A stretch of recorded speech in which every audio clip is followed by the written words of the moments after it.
आज आपको कहानी सुनाता हूँ एक बच्चे के बारे में, एक टीनेजर के बारे में जो कि 15-16 साल का है। उसका नाम है आरव। आरव रोज सुबह एक सुबह उठता है रोज की तरह एंड उसका फ़ोन साइड में रखा है, अलार्म बज रहा है एंड वो सोचता है कि काश जो फ़ोन मुझसे दूर रखा है मेरे पास आ जाए अपने आप हवा में उड़ के, ताकि उसका अलार्म ऑफ कर सकूँ, वरना यूजुअली तो हमें खड़े होकर करना पड़ती चीज़ें। लेकिन आरव जैसे ही से कुछ सोचता है वो फोन उसके पास अपने आप फ्लोट करते हुए आ जाता है। उसको याद आता है, यार हाँ मैं तो भूल ही गया था कि मैं चीज़ों को कंट्रोल कर सकता हूँ अपनी माइंड पावर के थ्रू या फिर टेलीकाइनेसिस के थ्रू। मैं किसी भी मैटर को कंट्रोल कर सकता हूँ। आरव खुश होता है, इसको स्टॉप कर देता है वो। फिर अब आरव के पास हर चीज़ कंट्रोल करने की पावर है, तो वो फ्लोट करके उड़ते हुए अपने स्कूल की तरफ पहुँचता है एंड वहाँ पे जाके इसको पता चलता है कि अब हमने कैटेगरीज बन चुकी है कि जिनके पास माइंड की पावर से वो एग्जाम्स नहीं दे सकते हैं, क्योंकि वो कुछ भी पढ़ सकते हैं, राइट। उनके टेलीकाइनेसिस के साथ साथ टेलीपैथी की भी पावर से वो किसी का माइंड पढ़ सकते हैं कुछ भी चीज।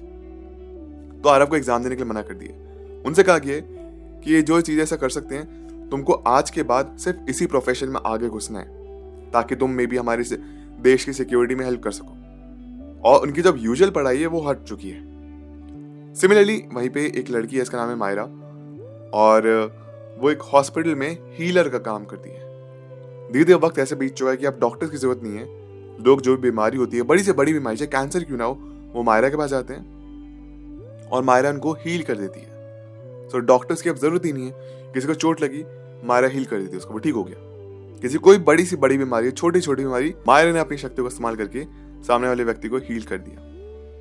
तो इमेजिन करिए एक ऐसा फ्यूचर जहाँ पे हमारे पास ऐसी एबिलिटीज आ चुकी हैं या फिर सुपर पावर्स आ चुकी हैं कि हम काफ़ी सारी चीज़ों को या फिर अपनी लाइफ को बेटर बना सकते हैं, बहुत ईजी कर सकते हैं अपनी लाइफ को। तो वर्ल्ड कैसा होगा?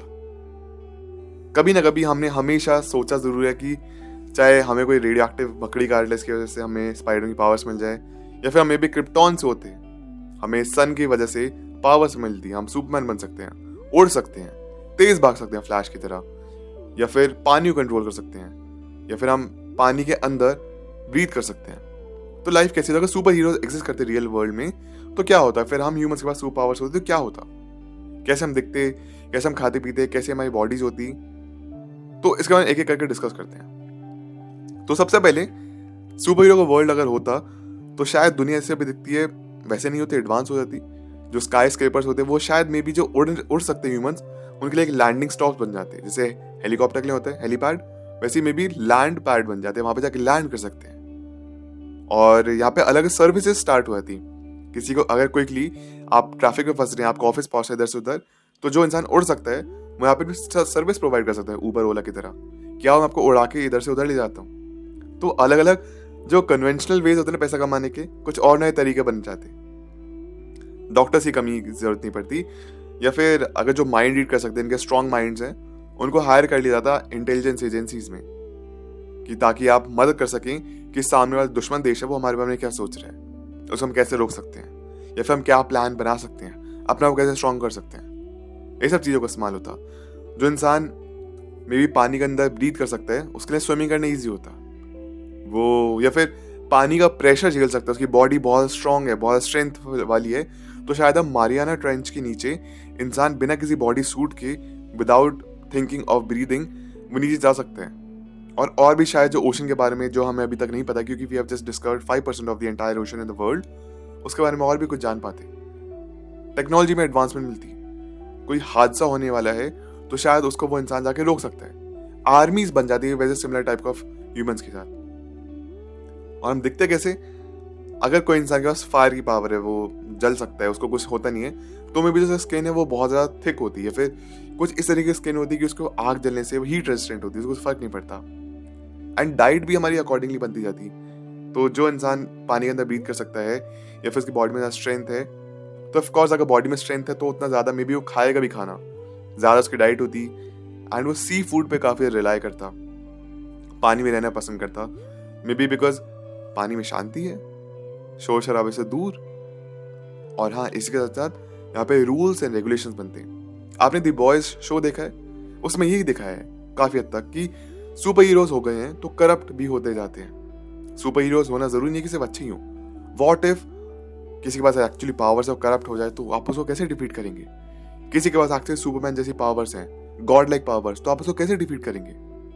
तो करप्शन हो सकती है यहाँ पे। शायद इसलिए कुदरत ने, फिर लॉ ऑफ नेचर ने हमें ह्यूमंस को सबको एक जैसा बनाया है। हम किसी एडवांस नहीं है, या फिर कोई इंसान हमसे ज़्यादा एडवांस नहीं है, ना हम किसी से पीछे, हम इक्वल ही हैं मोटा मोटी तौर पे। अब बात करते हैं हम different type of super powers के बारे में। स्टार्ट करते हैं फिजिकल पावर से, यानी कि super strength, speed, endurance. Elemental powers यानी कि कंट्रोलिंग फायर, वाटर, एयर, अर्थ। मेंटल पावर्स, टेलीपैथी, टेलीकाइनेसिस, या फिर फ्यूचर देखना। आपको कुछ प्रेमोनिशंस होते हैं जहाँ पे, या फिर जो आपको डेजा वू होता है वो एक्चुअली रियल में होने वाला है, फिर कहीं पे हुआ है, ये देख सकते हैं आपको। टाइम एंड स्पेस पावर्स यानी कि teleportation, time travel and dimensional jumping. आप एक डायमेंशन से दूसरे डायमेंशन में जा सकते हैं। मे बी अगर दूसरा यूनिवर्स एग्जिस्ट करता है तो आप एक यूनिवर्स से दूसरे यूनिवर्स में जा सकते हैं, वहाँ के बारे में जान सकते हैं कि वहाँ की टेक्नोलॉजी कैसी है, वहाँ की सिविलाइजेशन कैसी है, वहाँ पे क्या ऐसे जहाँ पे हम लैक कर रहे हैं, फिर हम कैसे मदद कर सकते हैं उनकी। अगली पावर हो गई हीलिंग एंड इमॉर्टैलिटी, यानी कि रैपिड हीलिंग, रीजनरेशन, या फिर आप कभी एज नहीं करेंगे। जो आपकी एज है आप हमेशा रह जाएंगे। कुछ भी हो जाए आपको, आप मरेंगे नहीं कभी भी। कितने से बड़े से बड़ा कुछ हो जाए, आपके ऊपर न्यूक्लियर बॉम्ब ही क्यों फट जाए, आप नहीं मरेंगे। बट ये अपने आप में एक शाप भी हो सकता है, क्योंकि अगर आप इतनी लंबी लाइफ जी रहे हैं तो probably you will see the end of your own family members. वो कठिन होगा। मे बी नेक्स्ट 100 ईयर्स में आपको बहुत दुख होगा, उसके 100 ईयर्स धीरे धीरे करते करते आप जान जाएंगे कि आपकी लाइफ में जो मेंबर आए वो जाना ही जाना है। विद टाइम आप एक्सेप्ट कर लेंगे आपकी यही रियलिटी है, लेकिन आप एक टाइम के बाद बोर हो जाएंगे, क्योंकि ह्यूमंस से हमें जो बना, जो जिस तरीके से हम ह्यूमंस बने वैसी बनेगी, हमें इतना वक्त बिताने और उसके बाद हम चले जाएंगे। जा तो सबको है, लेकिन अगर आप नहीं जाएंगे तो शायद आप वो उसमें पागलपन हो जाएगा आप में, आप परेशान, गुस्सा हो जाएंगे, आप चिढ़ने लगेंगे। एक टाइम के बाद सब कुछ आपको बोरिंग लगने लगेगा। No matter how rich you would be, no matter आपके पास दुनिया की सबसे सारी चीजें क्यों ना हो, आप बोर हो जाएंगे। अब आए करूं तो क्या करूं लाइफ में, ये अपने आप में कुछ है। अब बात करें कुछ रियल लाइफ एग्जांपल्स के बारे में जो कि आम ह्यूमन से थोड़े अलग रहे हैं। जैसे स्टीफन विल्टशायर, ये एक ऐसे इंसान है जिनके पास फोटोग्राफिक मेमोरी है, एंड इन्होंने पूरे शहरों को बनाया सिर्फ अपनी मेमोरी के जरिए। उन्होंने नोटिस किया शहर को और फिर उसके ऊपर उनकी ड्राइंग कर दी एग्जैक्टली। सिमिलरली एक सैमुराई है इसाओ माची, जो कि एक बुलेट को हवा के बीचों बीच आधे काट सकते हैं। इतने क्विक रिफ्लेक्सेस उनके, इतनी तेज।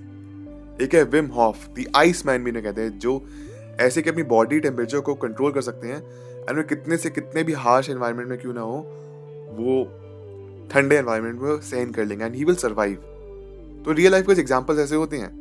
आई डोंट नो कहना सही होगा कि नहीं, बट एक सीपा पेशेंट्स भी होते हैं। सीपा एक बीमारी है एक्चुअली, जहाँ पे आपका नर्वस सिस्टम इस तरीके से काम नहीं करता कि आपको पेन फील नहीं होता, एंड ये पेशेंट्स होते हैं। एंड ऐसा कहा जाता है कि सीपा पेशेंट जितने भी होते हैं ये ज़्यादा सर्वाइव नहीं कर पाते, बिकॉज पेन हमारी बॉडी का एक वार्निंग सिस्टम है कि हमको यहाँ पे तकलीफ है, इसको ठीक करने की ज़रूरत है। ब्रेन हमें इंडिकेट करता है, ब्रेन हमें बताता है इस चीज़ को ठीक करने की ज़रूरत है। अगर आपको पेन ही नहीं हो रहा है, आपको स्टार्टिंग में बड़ा फैसिनेटिंग है, मैं तो कुछ भी कर सकता हूँ, लेकिन फॉर एग्जाम्पल आप इमेजिन करें आप छत से कूद गए, आपकी टांग टूट गई और आपको पेन महसूस नहीं हो रहा है, आपने टांग का इलाज नहीं करा है, तो टांग जिंदगी भर टूटी रहेगी। या फिर आपको कुछ इंटरनल ब्लीडिंग हो रही है, आपको मालूम ही नहीं पता चलेगा, आपको पेन ही नहीं हो रहा है, एंड वो शायद फैलता जाएगा। बट इसलिए जब पेन रिसेप्टर्स होते हैं इंपॉर्टेंट होते हैं, हमें पता चलना चाहिए पेन होना। तो पेन नहीं होना is not that big of a super power, because at the end ये भी आपका एक शाप है। पेन होना चाहिए ताकि हम सर्वाइव कर सकें, ये डाला गया है बॉडी में इस तरीके से। साइंटिस्ट भी कुछ यहाँ पे काम करें कि हम अपनी बॉडी को कैसे एनहांस कर सकते हैं।